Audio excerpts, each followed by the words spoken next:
नमस्कार दोस्तों, मैं शदाब खान इसके टीचिंग बल्लभ में आपका स्वागत है। देखिए, आज मैं बताने जा रहा हूं भारतीय राजनीति को लेकर। बिहार में इलेक्शन हुआ 2 चरण में और उसके बाद 14 नवंबर को नतीजा आया। 14 नवंबर को जो नतीजा आया, लोगों के होश उड़ गए। विपक्षी पार्टियों के महागठबंधन पूरे तरीके से सफाया हो गया और बीजेपी ने 202 प्लस सीट हासिल कर एक छत्र साम्राज्य स्थापित किया। भारतीय राजनीति में देखिए, मैं बता दूं, जितना आप किसी के पीछे पड़ोगे ना, उतना ही वो निखरता है।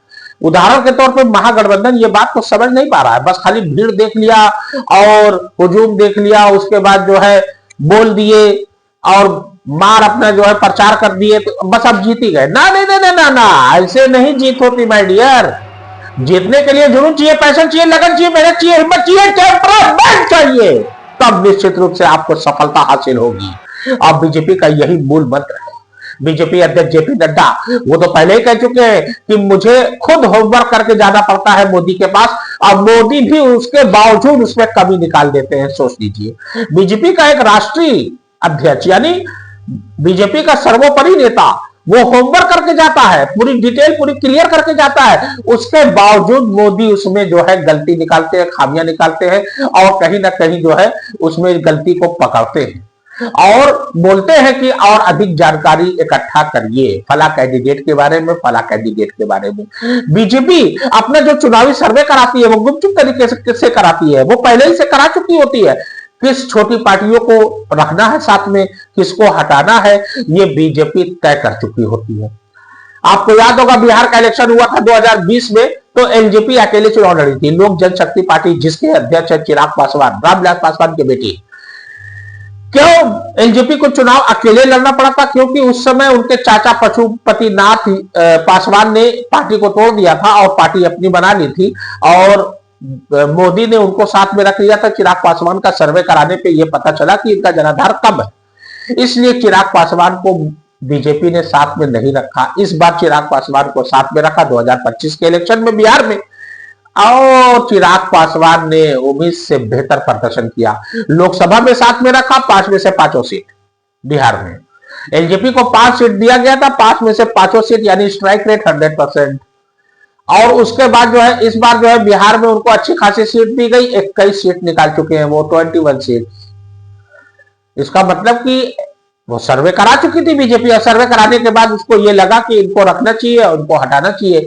तो वो सहयोगी पार्टी को जो साथ में रखती है ना, तो वो सर्वे करा के अपना पूरा गुणा गणित निकाल के, मैथमेटिक्स किसको कहते हैं ये जाके पूछो अमित शाह से, ये जाके पूछो जेपी नड्डा से, ये जाके पूछिए नरेंद्र दामोदर दास मोदी से। ये लोग खेलते हैं, ये है भारतीय राजनीति के असली पंडित। कहां से, किधर से, किस तरीके से सीट हासिल करना है, ये उनको अच्छे तरीके से भली भांति आता है। एक चाय बेचने वाला देखते देखते देश का शिखर पर पहुंच जाता है और देश का प्रधानमंत्री बन जाता है, ऐसे ही थोड़ी ना बन जाता है। दिमाग, मेहनत, हिम्मत, लगन, पैशन, टेम्परामेंट चाहिए आगे बढ़ने के लिए, और ये सब मोदी के अंदर है।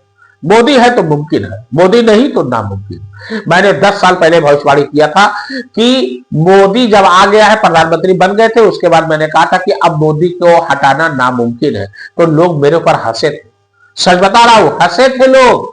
और लोग बोले थे अरे यार ऐसे कैसे हो सकता है, भारतीय राजनीति में अगर कोई 5 साल मुख्यमंत्री रहता है या प्रधानमंत्री रहता है, उसके बाद तो उसको जाना ही रहता है या 2 कार्यकाल पूरा करेगा। लेकिन मैंने कहा था नामुमकिन है दोस्त, नामुमकिन, और वही हुआ। क्योंकि मोदी ने अपने इंटरव्यू में एक बार कहा था कि मैं जहां पर पहुंच जाता हूं फिर वहां से हटाना किसी के लिए भी नामुमकिन हो जाता है, चाहे वो कोई भी हो। गुजरात का जीता जागता उदाहरण आप देख लीजिए। गुजरात में 12.5 साल तक मुख्यमंत्री कोई नहीं हटा पाया।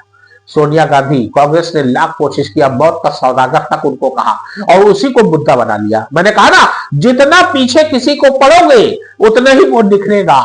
सोना जितना तपता है ना, उतना ही निखरता है चमक के साथ। आपको याद होगा सन 70-80 के दशक में इंदिरा गांधी के पीछे लोग पड़े थे, तमाम विपक्षी पार्टियां एकजुट हो गई थी और इंदिरा गांधी के खिलाफ इलेक्शन में अपना रौ थाम चुकी थी। और ये माना जा रहा था कि अब इंदिरा गांधी खत्म, उनकी भारतीय राजनीति खत्म, उनका राजनीतिक कैरियर खत्म। लेकिन इंदिरा तो इंदिरा, उन्होंने जमकर प्रचार प्रसार किया, रैलियां किया, उसके बाद देखिए क्या नतीजे आए ताबड़तोड़। कांग्रेस का प्रदर्शन 300 क्रॉस अकेले। क्यों? क्योंकि जितना आप किसी के पीछे पड़ोगे उतना ही वो निखरेगा। और सेम वही कंडीशन अब मोदी के साथ हो रही है। जो कांग्रेस पार्टी से टूटकर अलग पार्टी बनाए थे वही कांग्रेस के साथ हो गए। तो जनता पागल तो है नहीं, आप उन्हीं के साथ हो गए मौके परस्ती में। वक्त के हिसाब से करवट बदल लिया आपने। उस समय इंदिरा गांधी से टूटे, कांग्रेस से टूटे, उसके बाद फिर कांग्रेस में चले गए, साथ में सहयोगी दल बना लिया, गठबंधन कर लिया। और जब चुनाव में उतरोगे तो निश्चित रूप से आप मोदी पर कीचड़ उछालोगे। जितना किसी के ऊपर कीचड़ उछालोगे, जितना आप किसी के पीछे पड़ोगे, उतने ही ये हकीकत है, उतने ही वो निखरता है। तो मैं बात कर रहा हूं गुजरात के इलेक्शन की। गुजरात इलेक्शन 2025 का नतीजा क्लियर हो चुका है और बीजेपी और जेडीयू ने प्रचंड जीत हासिल करके इस बार दिखा दिया कि चुनाव कैसे लड़ा जाता है और कैसे जीता जाता है। हालांकि अभी तक बीजेपी की ओर से कोई औपचारिक घोषणा ऐसी नहीं हुई है कि नीतीश कुमार मुख्यमंत्री बनेंगे, लेकिन हां, नीतीश कुमार भी कोई छोटे खिलाड़ी नहीं है। नीतीश कुमार की अगुवाई में बिहार में चुनाव लड़ा गया। हाँ, ये जरूर है कि सीएम पद का चेहरा पेश नहीं किया गया उनको, चुनाव लड़ा गया और जीती।